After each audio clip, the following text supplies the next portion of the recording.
Thank you all again for making the time. I'm Kristen Wheeler. I'm the Chief Strategy Officer with Galvanize USA and Galvanize Action. And we're a team of about 20 people now. And we just celebrated our 5th birthday. So we're kind of in our glow up stage. We've got a lot to show for what we've accomplished in the last few years. And we've got a lot of big, ambitious goals of where we're headed next. So excited to bring you all along in what we're doing and see if we can collaborate more together.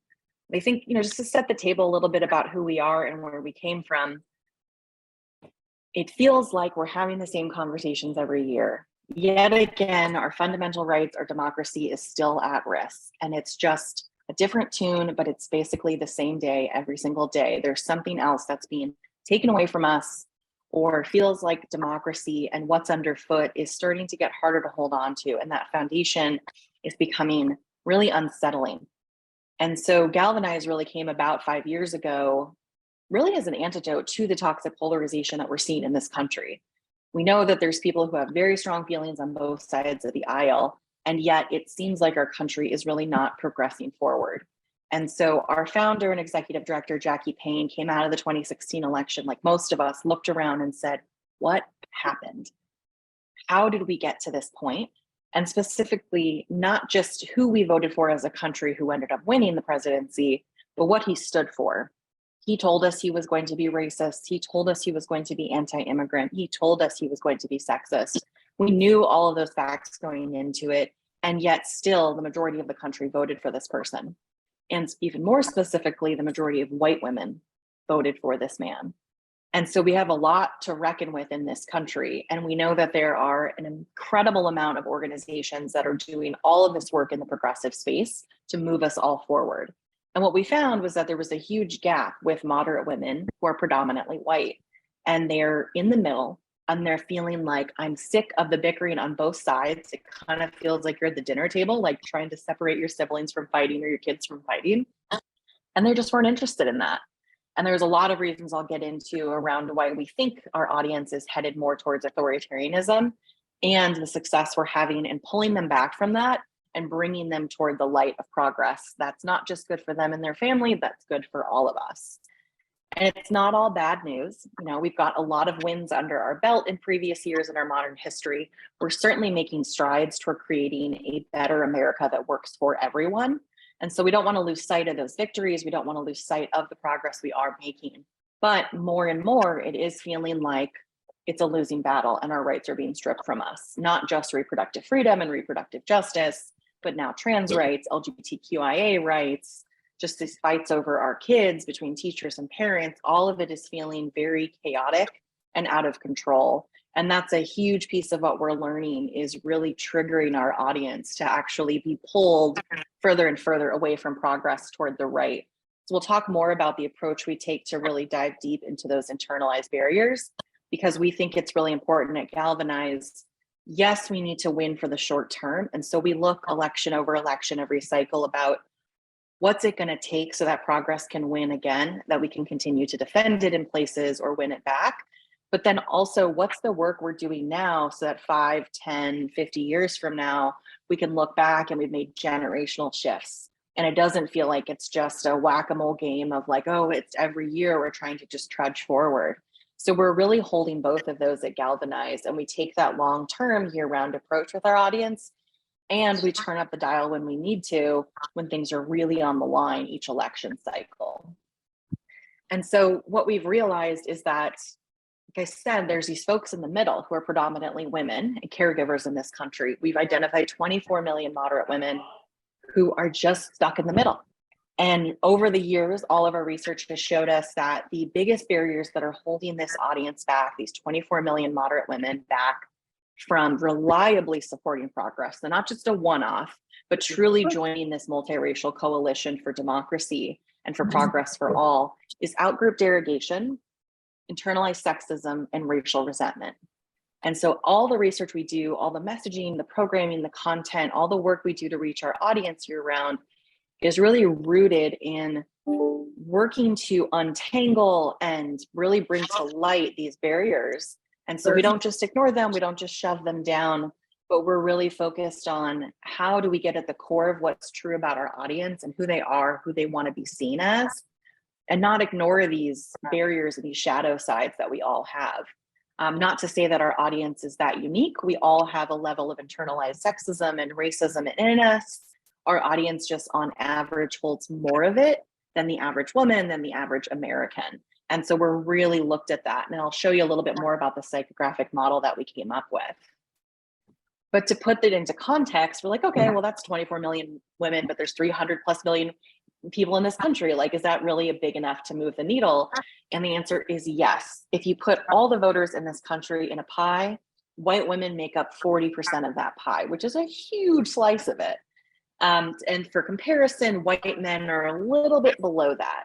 And so that's nationally. And each state, it's a little bit different too. So Galvanize is really rooted in the Midwest and the Rust Belt, where we have the highest concentration of these moderate white women. So they hold a lot more disproportionate power in the Midwest and the Rust Belt, up to 45, 46% of the vote share in some states. In Colorado, where most of you are joining from this evening, white women hold 42% of the vote share. So even above average for the country. White men hold about 40.5% of the power, voting power in Colorado, to give you some context. And then the Latino vote between men and women is about 13%. So we can't ignore any one voting block, and we have to make sure that everyone is really being brought along and taken care of. And so a huge piece of our path is to make sure that we're taking this one slice of the pie and working closely with allies in the progressive movement who are doing the really hard and incredible work of addressing voter suppression, mobilizing voters of color who are already with us on the side of progress, and improving the margins among white women is the piece that we're taking on. So we think it's going to take all of these pieces to build up enough of a durable coalition for progress. So again, we don't have to hold our breath every election cycle.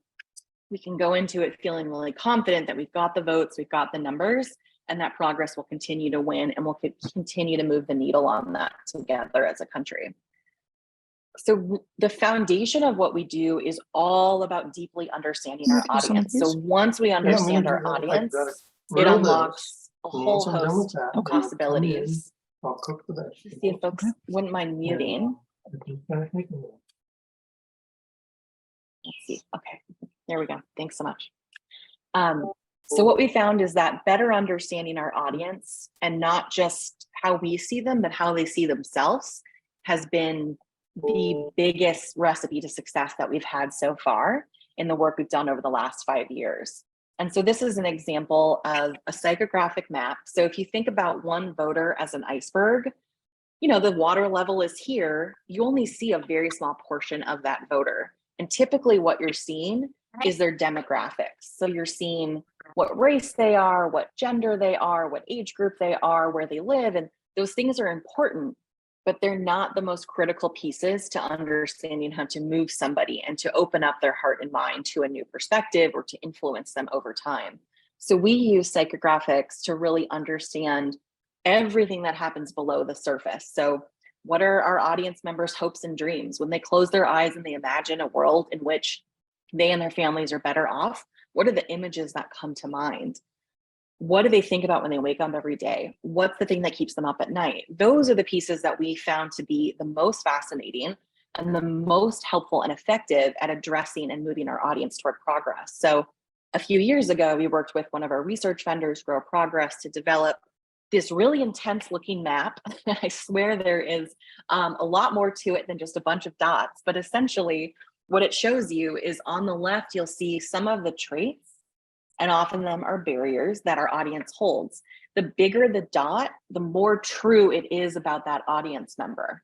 And so we took every single white woman in this country who's of eligible voting age, and we, after a 100-question survey, we were able to model and put everybody into these 5 categories. And what we ended up with was these profiles at top. And so we're okay, we've got the extreme edges, which is what we would expect. We've got our liberal progressives. I'm sure many of us could probably relate to being a liberal progressive. So basically the base, who's already with us on the side of progress, who just needs a reminder to get out and vote. And that's what so many of our partners in the progressive movement are focused on, which is incredible. And then at the other extreme, we have what we call Trump conservatives. And these are folks who are too far gone and are no longer persuadable. And so you'll see the traits that are really true about them is they're the highest in internalized sexism, they're the highest in racial resentment. They also believe that the role of government should be as teeny, teeny, tiny as possible. So when you think about stereotypes about the right, this is the extreme right. So folks that are no longer going to be with us. So once you peel off those edges, what we find is that there is tens of millions of women left in the middle, and they haven't quite made up their mind. Maybe some of them have dabbled on other side or gone back and forth, but they've yet to really align their values, which we think point toward progress, with their actual behavior change yet. And so that's what we focus on, is the interventions, the ads, the programming that they need to shore them up so that they're not swept over to the right, and that we can actually bring them with us and imagine a world where they're better off and we're all better off. So some of the things that are the most true about our folks in the middle is they're all a little bit above average on racial resentment and internalized sexism. I will note that our audience is higher in benevolent sexism, which is the belief that women should be put on a pedestal and they should be protected and cared for. So when you think about that, it's not necessarily like, that's not the worst idea I've ever heard. However, it oftentimes can get in the way and be a really big barrier for our audience, especially when it comes to feelings of safety and security. And so because of that high benevolent sexism, what we find keeps happening is that if there's a strong man, authoritarian candidate running for office, for example, who tells them like, I've got the leadership, I've got the gender norms you're used to, and I'm going to protect women and children and families. Doesn't sound like a bad thing, but it ends up pushing our audience towards that strong man who typically stands for more authoritarianism or fascism beliefs and principles. And so we're really looking at how do we start to pull away at that benevolent sexism, and that allows for our audience to imagine a world in which women are seen as equals and they'll support women as leaders, specifically women of color. And so we're really looking at peeling all those onion layers away to getting there. Yeah, great question. So outgroup derogation on the most extreme end means that you would commit an act of violence, whether verbal or physical, on somebody who you don't consider in your in-group. So the reverse of this is sometimes called in-group favoritism, which means, again, can be seen as a really good thing. I'm going to protect my family. I'm going to protect my own. I'm going to protect my community. But what happens often is it starts to form fear and threat.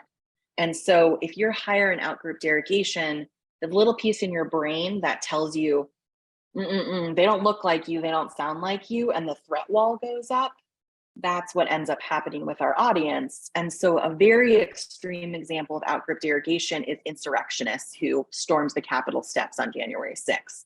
They said, what was true about all of them is the majority of folks that stormed the Capitol steps were all coming from counties across the United States where the white population was decreasing and the population of color was increasing. And they were feeling threat to their in-group and people like them and what they knew to be true growing up. And so they had extreme outgroup derogation where they literally did go out and create acts of violence. For our audience, it ends up being more about color blindness for them, where they say, I'm not on board with Black Lives Matter because all lives matter. And so it can feel like really microaggressions, sometimes softer versions of racial resentment. But what we find is that it's not allowing our audience to see that something that's good for their neighbor is good for everyone. So we have to oftentimes make the case that it's good for you and your family and your neighbor who might be in your out group. And so that's a lot of the work we do to chip away at the in-group favoritism that our audience has. It's a fascinating thing. So our uncertain individualists are truly a little bit uncertain. They're at their stage in life. The majority of them are under 35. They're very much kind of finding themselves right now. They're very open-minded in terms of identity. Actually, about a third of them don't identify as heterosexual. And so we're like, okay, they're like understanding social movements and moving toward that. But what we find the biggest barriers they have is there's a lot of internalized sexism and gender norms that they're trying to break free from. The system to date has not really worked well for them. And so they're pushing against the system, which often means putting their heads in the sand and pushing against politics altogether. So for example, when we ask this 100 question survey, our uncertain individualists, more often than not, chose the middle for every single answer. It was, well, I don't agree or disagree with that, or, oh, I don't really know.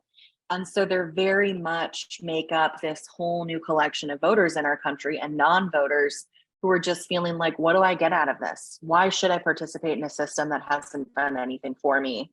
And so we're finding that they're a lot more complex. However, because of their younger age and because the fact that they're forming their identity, we have a real shot with this voting block to shore them up for progress and hold them there long term and make them much more durable supporters. But you were totally spot on, Catherine. Their internalized sexism is one of the biggest barriers for overcoming with them. Well, keep us moving, but keep asking these great questions. So something unique about Galvanize is that we're not a single issue organization. So it's not just like, oh, we just do reproductive freedom and justice, or we just cover economy and healthcare. We really focus on those internalized barriers that we just showed you from our audience and really look at, okay, because of these barriers, where do we think they're being held back the most on progress and which issues? And so for each one of those audience segments, those three ones in the middle, each one of them is actually at different journeys in their life toward progress on all these different issues. And so we end up working across three major buckets of issues. The first being kitchen table. So this covers literally just making ends meet. Do I have money in my pocket? Are my kids going to be able to pay for school lunches next week? We're really looking at minimum wage and really looking at the job market or paid family leave and childcare. So it's all those types of things. And every single year, without question, economy and healthcare is in the top one, if not top two issues that our audience is voting on. And I'll talk about that and what happened in 2022 with abortion, which obviously became the topic as well. And so culture wars is the next bucket. This is where it could easily become a game of whack-a-mole. Right now, we're in the midst, obviously, of crisis for our LGBTQIA community and trans rights with youth specifically. For us, it's just a new way that the right is trying to stir up chaos and really create as much chaos as possible so that our audience goes, I need control, and then they vote for a strong man. We don't have to look much further back than the 2021 governor's election in Virginia. Glenn Youngkin, as we all know, won, and he won primarily on this idea of parents' rights. And it makes a ton of sense. You go to parents who are caregivers are our biggest voters in this country, and you say, listen, you should have full control over your kids and what they learn, how they learn it. It's be hard pressed to find a parent that doesn't agree with that to some extent. And so they're being really, really, really smart at this. And they're really getting to the core of a lot of voters who happen to be suburban white women in this country. And so what we do with Culture Wars, it's less about moving them any further on these issues as more about really just kind of diffusing it and removing the obstacles from their path to supporting progress. So a lot of what we do is about emotions and values. It's not fact battling. So in the last couple of years, we've done a lot around critical race theory, and I'll show you an ad around that. It was really successful. And what we found is we have to address it, but we have to get it to an emotional stage. And we have to really address it at the core of our audience and kind of diffuse it for them. And then also follow up and talk about the issues that we know they're going to vote on, which is economy and healthcare. And that's been our approach on reproductive freedom as well. And so we'll talk about how we paired that. And then the last bucket is democracy. So democracy is a lot of things to a lot of different people. When we talk about it, it's really talking about how do we make sure that people are more trusting of the role of government? How do we make it clear that the government is not trying to give handouts to everybody, but is trying to give tools and resources so families can thrive in this country? So we talk a lot about trusting our neighbors and really using this as an antidote to the crime narratives that the right comes in with. Almost like you could time it to a calendar at this point. It's like September 15th is when all the money gets dropped in every election cycle about crime this and crime that, and this person down this street is going to do this to you. And so we work year round to really just build up more trust in communities, make sure folks understand that like they are safe and they are taken care of, and that these people, by voting for them, will also help take care of you and your family. So from all those three buckets, we kind of pull on them and figure out which of our audience segments need to be moved on which issues. And a lot of times it's a whole suite of them. And then it's about layering it and spending the time year round to make sure that they're not hearing from us 3 months before an election, but they're hearing from us like 9 months before an election. And that's where we think the sweet spot really is. So once we figure out the right messaging and we figure out the right voter to send things to, what we do is we start to take all these pieces and it forms our recipe for success to date. So we cluster our voters by those traits and values, what I just walked through, that fun scatter chart with all the bubbles.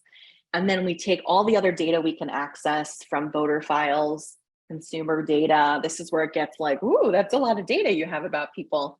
But don't worry, the thing that is still secret and always will be is who they voted for. So that's the one thing we cannot see in a voter file, but we can see a lot of other things that indicate who they voted for. And so we spend a lot of our time doing research looking at the vote drivers, we call them. So a really good example of this is in 2016 and 2020, the biggest reason that our audience ended up going more conservative in their vote was tied to their racial resentment and their anti-immigrant stance.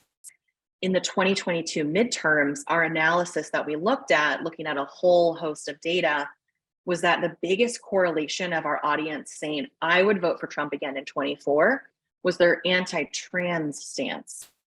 And so we're already starting to see the gender equity conversations and the culture of war starting to sneak in. And the right is doing a really excellent job of building up a lot more othering. So essentially our audience moved from othering as in racial resentment, and now they're moving into othering around gender. And so we're paying really close attention to how do we smooth that out and diffuse that so that we can make sure that we shore them up for progress in 2024 and in some races in 2023 as well. And then we take all that information, we can extrapolate it and build models. And so we could hit the very perfect person in Congressional District 8 in Colorado, or we could say, listen, this actually works for 7.2 million women across the country.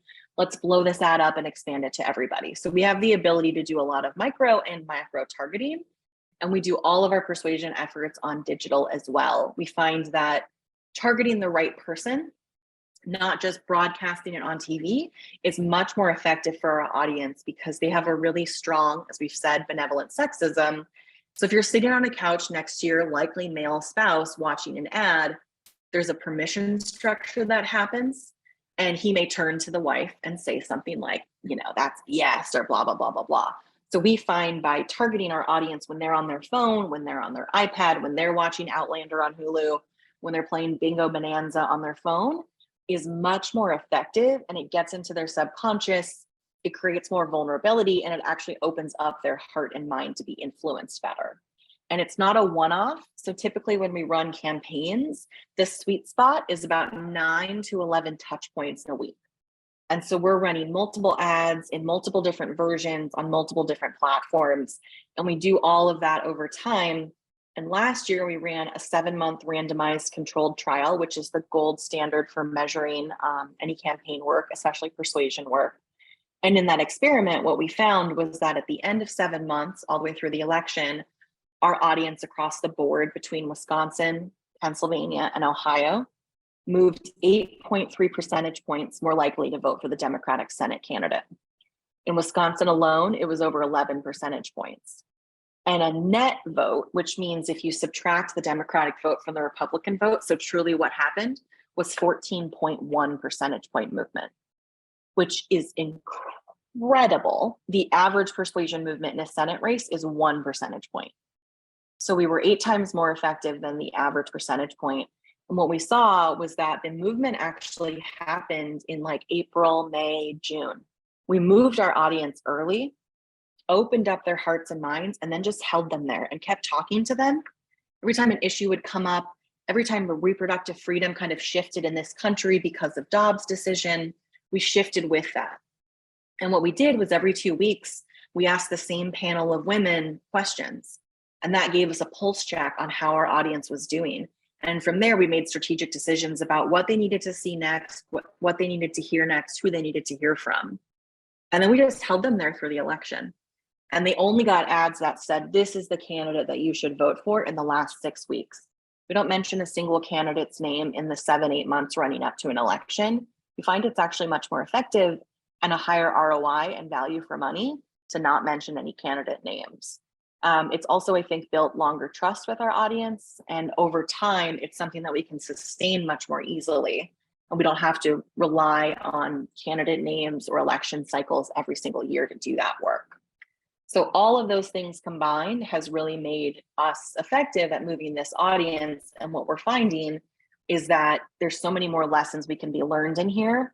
And the messages that we're doing, because they're tailored towards values and psychographics, a lot of us, regardless of race, regardless of ethnicity and gender, share similar values and psychographics. So a lot of what we do is work with allies to say, hey, we tested this and all of these ads on abortion and religiosity worked just as well, if not better, with Latino women. And so we'll share those with allies and we'll get a lot more bang for our buck and be a lot more collective impact is the way we phrase it at Galvanize. And so that's been really, really effective at increasing our impacts because we're a small team. And so we're trying to get more out into the world and make a big difference. So I'll pause there before I go into some sample ads, some messages, and talk more about some of the neuroscience and behavioral psychology principles that we apply in the messaging and ads, which are the fun and shiny thing to look at.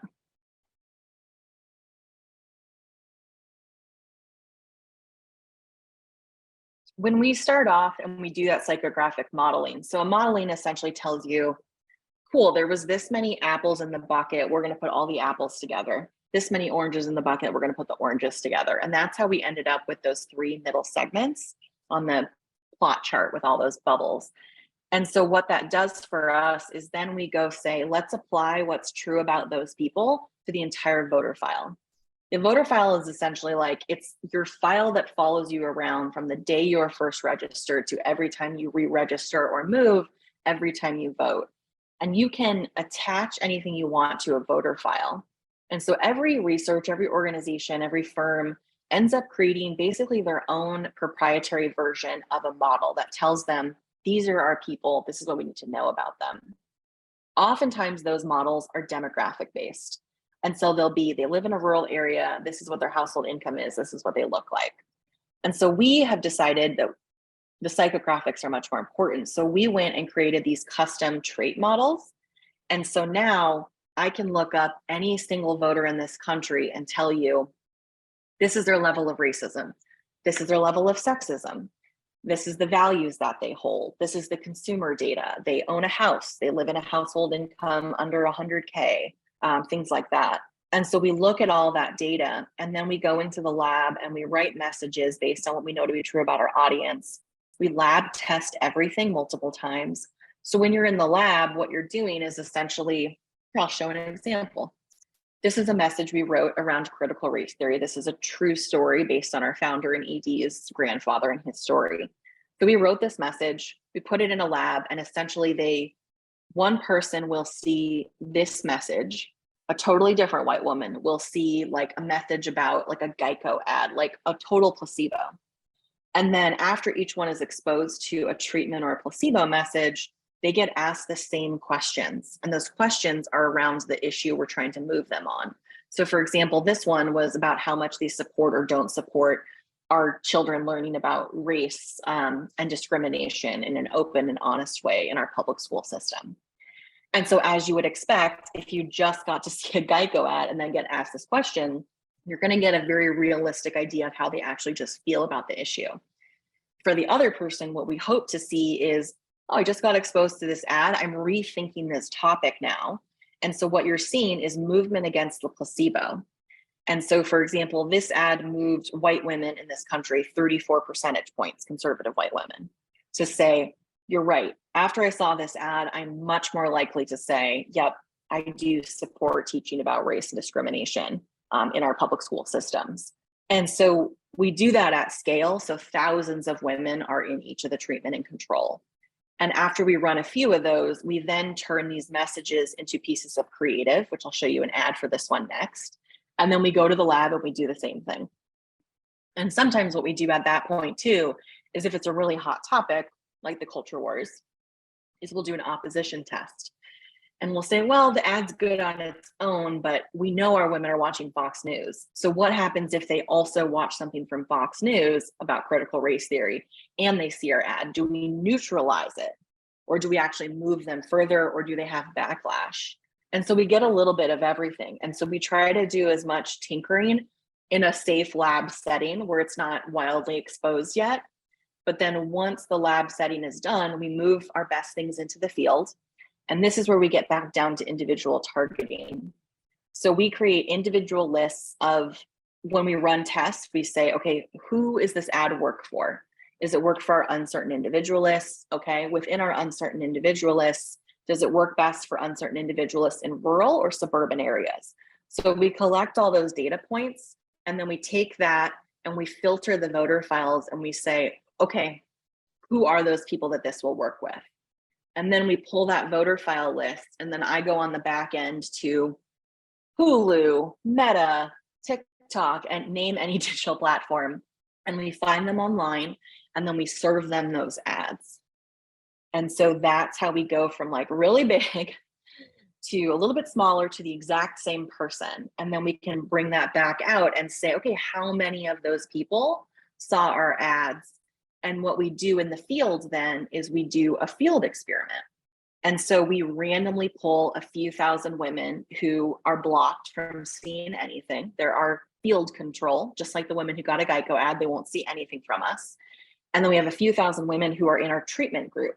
And those are the women who think that they just signed up to get paid for a random, like, you know, we've probably gotten this, like, tell us your opinion for $50. They don't know that they're being exposed to something from Galvanize. They don't know it's coming from us. It's all a third-party vendor, but they're answering the same questions as the folks not getting everything, but still getting paid every couple of weeks. And so after the full 7-month field experiment, what we saw was, oh, our stuff actually worked to not just get them to support the Democratic Senate candidate, but it also increased their support for candidates who are pro-choice, pro-abortion. It also decreased their blame on Biden and Democrats for the inflation and rising costs that we're all seeing. And so we start to see all the places that we're being effective. And then we also learn a lot of random stuff. We didn't run any crime ads last year, and yet we are able to decrease crime as a worry for our audience. And we think a lot of it was because we smoothed down the path, increased their trust in their communities, and that was the result we had. So we're constantly running experiments to figure out where to pivot, where we can learn, where we can do better. And then every year we look to replicate those results.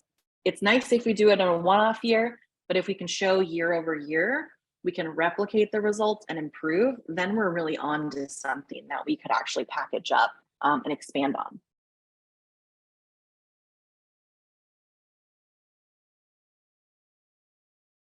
Yes, I'd be happy to. So we use this as a way to just showcase some of the values we do. So a lot of people say like, oh, we do values-based messaging, but sometimes it's nice to just literally color code the values. So you'll see in this message alone, we really speak to in-group care. So really making sure that we're speaking to our audience, the family angle of it all, pulling on the grandfather. We got nostalgia in there. We've got a lot of patriotism in this one. And then we also have equality, which our women are actually high in. Equality, not equity though, which is a really big difference in our audience. So I'm going to show you what this ad ended up actually looking like. And we ran this to our traditional conservatives as well as our trusting liberals, and it was very effective.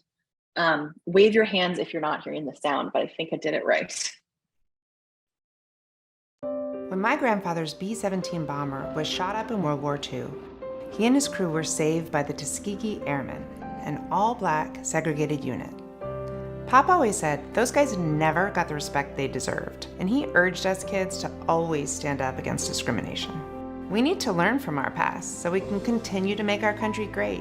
That's why I support teachers being able to talk with our kids about race and discrimination in a fair and honest way. I know my pop would want that. So it's a very subtle ad. We never say the word critical race theory, you'll notice, but that's exactly what we're talking about. We use a lot of the black and white imagery. Those are real pictures of Jackie's grandfather you see here on the end clip.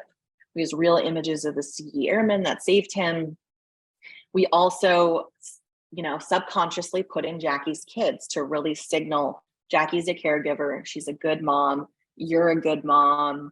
She's teaching her kids about history. She's connecting the dots between her own history. There's the nostalgia and patriotism of the military angle. And so I think those are some of the reasons why this ad was so effective. And we ran about 6 other critical race theory ads as well. And we're taking that same recipe this year and learning more about what worked there that we can apply to all of the new culture wars around gender equity and trans rights in particular. Let me move to the next slide.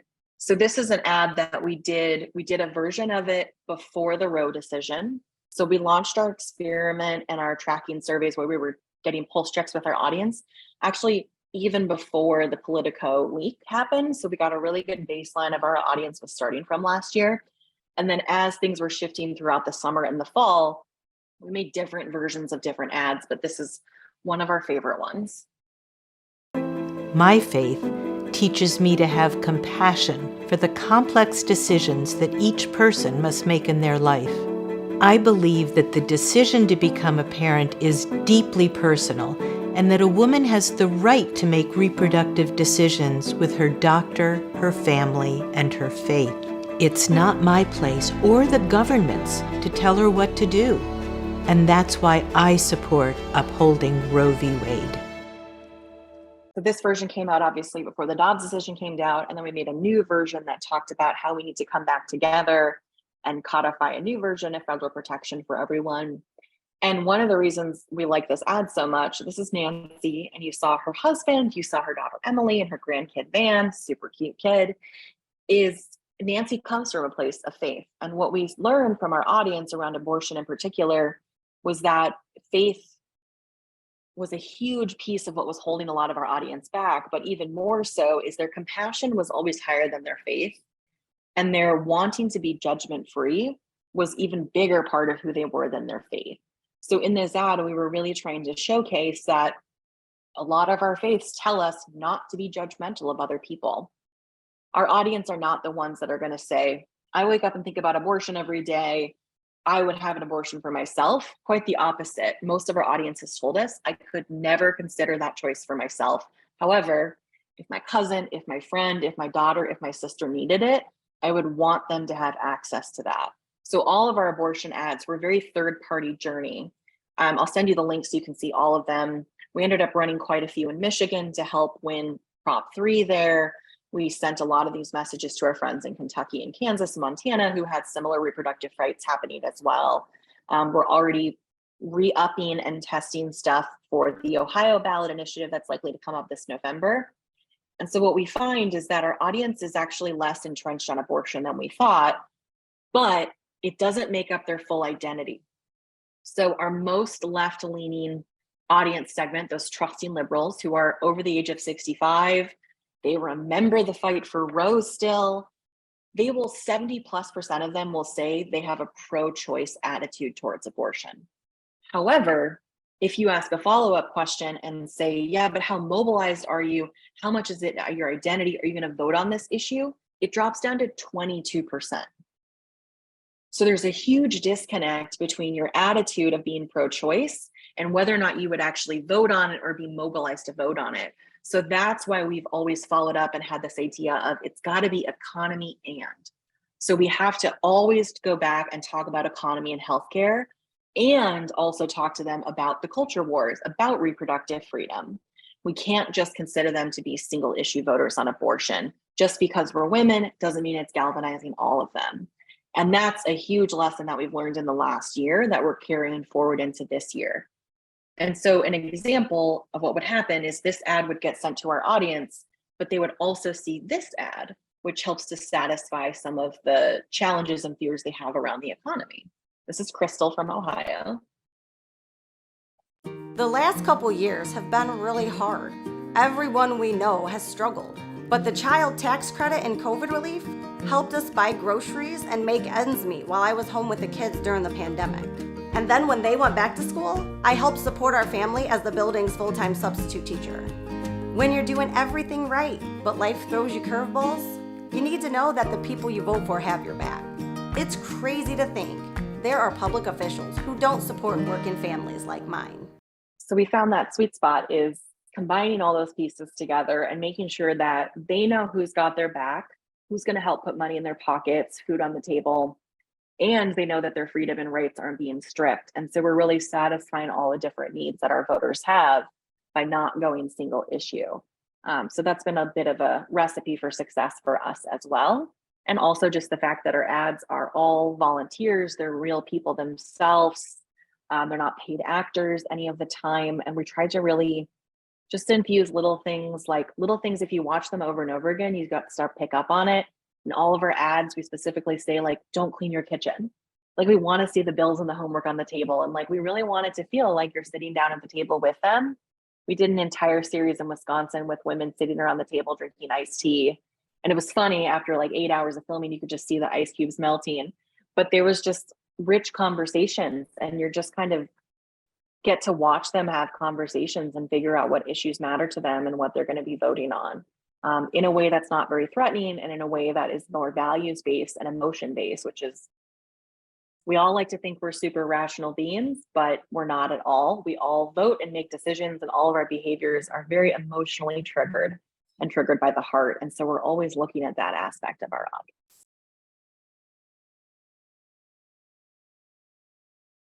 Ours just say paid for by Galvanize Action. This one's last year, we did a mixture of Galvanize Action, Galvanize USA. Sometimes we'll co-brand ads. Last year, we did a suite of ads in Wisconsin with the American Federation for Teachers. And so we used the AFT logo with us to try to get at teacher union households as well. But ours just in small language at the bottom, you'll see I can resend these links around to folks. They just say paid for by Galvanize Action. And so most folks don't know who we are, which is fine. The other thing that's a little bit unique about us is that we give away everything in kind. So last year, we ended up donating our ads to about a dozen different organizations, and they just took them and they put their logo on them. We call that white label. We just give them away to people. I'll send you all the playbook list that has our whole suite. We ended up deploying 47 ads in 2022. And this year, we're on track to do about the same. And then next year, I'm sure it'll be even more, as we're expanding, and we've got a lot more races to work on next year as well, of course. But this year we're really focused on issue education. So none of it will be political. Most of it is all nonpartisan. Again, we're not mentioning candidate names, and we're still finding a lot of effectiveness there.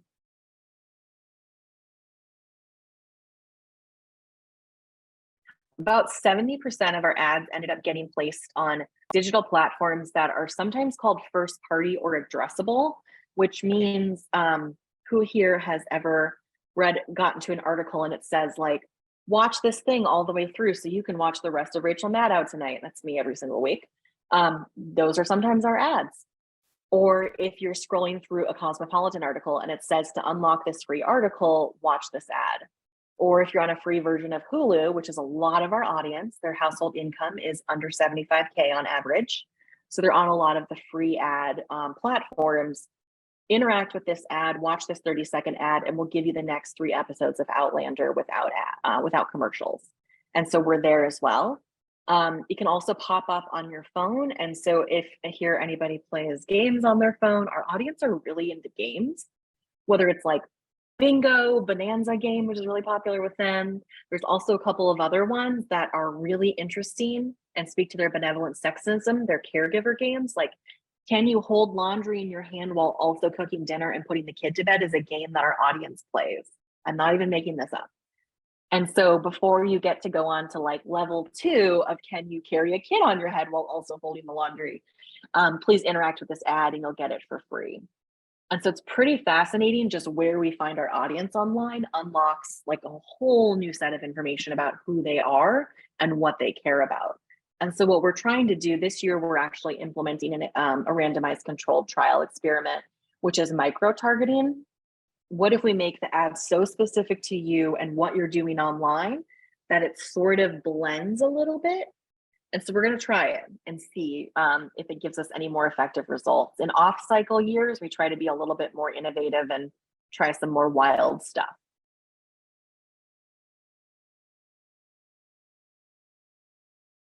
Yes.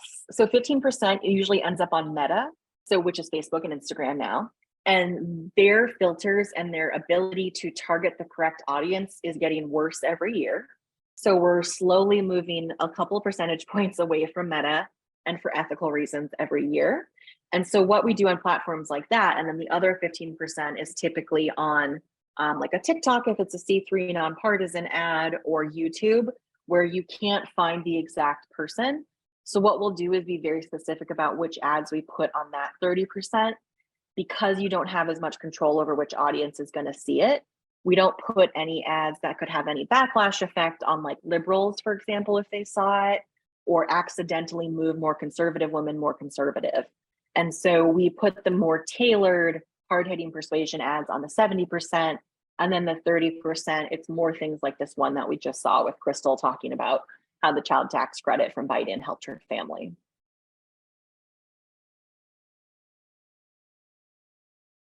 Oh, we've got a lot, and we put these out in our playbook too. So if you ever want to look through all the messages, we tried so many versions last year of like, we think our audience would really want to be against these MAGA extremists. And every message we wrote that mentioned these people are too extreme backfired hugely with our audience. They don't like when there's a big villain, which really goes against the grain of what the progressive movement has told us over these years. We as progressives get sent a lot of villain ads, like this person is evil and bad, but it doesn't work with our audience, because if you remember where they're starting from is they don't like the bickering. They don't like that everything is politicized. And so it makes sense that they wouldn't like to be told this person is evil and bad. What we found time and time again is that our audience needs to vote for something, not against something. And so every time we've tried to make something that really says you should be against this, you're better than this, it backfires on us. And so we found that you can do a sandwich ad, which says, we know you're the kind of mom who wants your kids to be better off in this world. These people here are trying to cause a lot of distrust and chaos between you and your teachers, and you guys have known each other for decades. So we think you and teachers should be the ones in charge of making decisions about what your kids should do to thrive in the future. So that kind of sandwich works well with our audience, where we're bookending what to be for and what is good and right about them, and then doing a slight mention in the middle to say like, but it's not these people over here. But if we just went with the middle, it's just a massive backfire with our audience. But we will always keep trying it. We'll never say never. We'll keep going to see what we find. But fear and anger overall don't work with our audience. What happens is that it pushes on the wrong part of their brain, and it pushes them back into the cave. And then when you walk out of a cave and you're disoriented and things feel out of control, you end up picking the strong man. And so we're trying to avoid that as much as possible. So it's a much longer term approach, because what we see with experiments year over year is the progressive movement has a lot of success in a one-off election using fear messaging. But if you check that person's brain after they make that vote choice, it's unlikely they're still with you.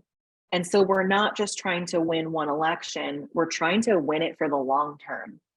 And so we're really cognizant, and this is why we work with a neuroscientist to make sure that we're resetting our audience's brain and we're leaving them better off than we found them. So if you think about an ASPCA commercial and it's the Sarah McLachlan song, and you're like, oh my God, and you just want to cry every time you think about it, there's been tons of studies that show that type of ad makes really good one-off donors. They'll donate money at a small dollar amount one time, and then they don't become return donors, because what happens is that ad touches the wrong type of empathy in your brain. There's good and bad empathy. And if you touch the bad type of empathy, it pushes you into this deep corner, and it actually makes you more sad and more painful. And so what we try to do is avoid touching on that piece of empathy in our audience and make sure that they see the light and that they feel better and they feel taken care of and they feel heard and they feel seen with our messages and ads. So sometimes our ads are considered soft, or they feel very different than political ads. And there's a scientific reason behind that. So one of the most successful things you can do talking about reproductive health with women is we as women are extremely high in compassion. That is going to be our recipe for success. It's how we're going to bring more women with us. We often say you don't have to be pro-abortion, you just have to be pro-choice enough. And I think that's really what we're trying to go for with moderate women on reproductive health as well, is hitting on compassion, using the third party journey to say, even sharing like, I don't think I would ever consider abortion. It's not something I think about, but my cousin Nancy really needed it. And I'm so glad that that was there for her. The other piece we found, and I'll send around this specific link to you all, is using stories where more women can relate to it. And so our audience does not hold the fact that ending a miscarriage is an abortion. And you can't go down that path with them. You can't say, oh, well, you've had a miscarriage, therefore you've had an abortion. They will fight against that. That's an emotional thing for them. But what you can say is every woman deserves a choice on how to do their family planning. And a miscarriage is traumatic enough. And we need to make sure that our women, our loved ones, our faith, our doctors are the only ones picking the right choice for them to end that experience. And so that has worked really well with our audience as well. We have a couple of stories, including a staff member who unfortunately went through a miscarriage, who told her story. We have another one that we're filming right now with a woman in Michigan who had a miscarriage and was told, okay, you can choose medication or a procedure to end that experience. And she chose medication. She went to the pharmacy and they refused to fill it. And then she went to go do the procedure. And they said, before you can do this, you need to sign a fetal death certificate, which went against her religion.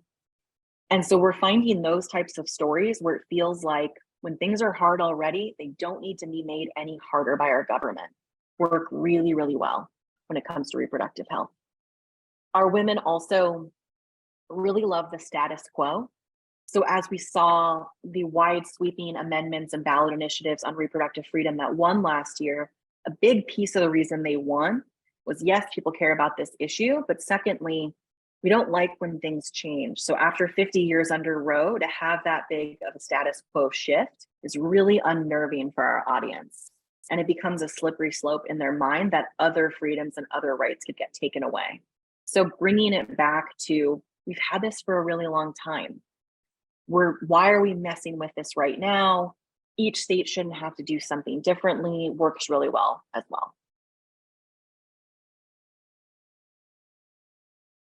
We have not specifically touched on gun violence prevention with our audience. I think it's something we might touch on this year.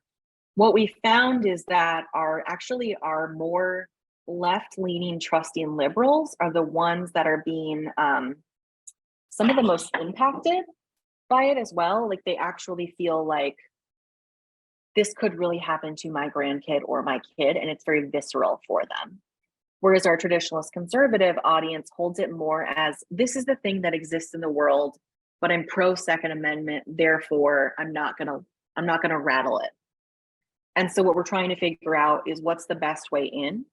The other piece that's so challenging with gun violence prevention is it's really hard to share stories that don't hit on the pain empathy in your brain. And so we want to make sure we don't leave any harm for our audience. And so we're going to take our time, work with other experts like Everytown for Gun Violence and others who know a lot more about the messaging that works.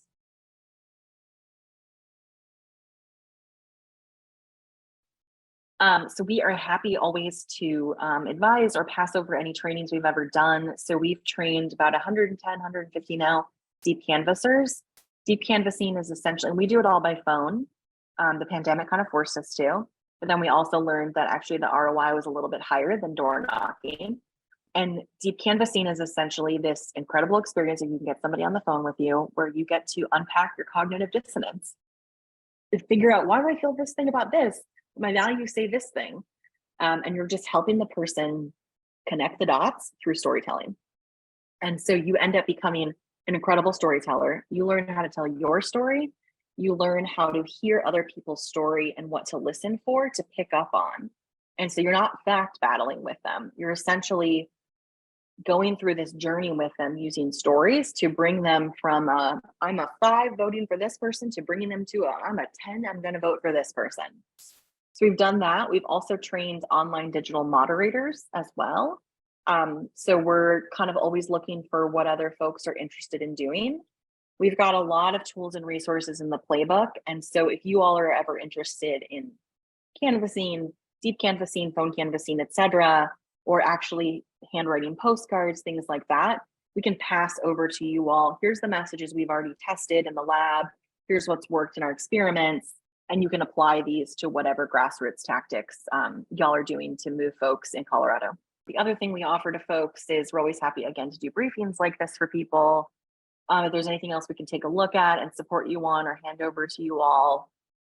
Also, we can't be in all places at all times. And so if there's any help we can do to help you pinpoint what time you have to spend on who you should be spending it on in Colorado, let us know. We can help you kind of sort through and just make some good choices because, we can't reach all millions of them just with us. So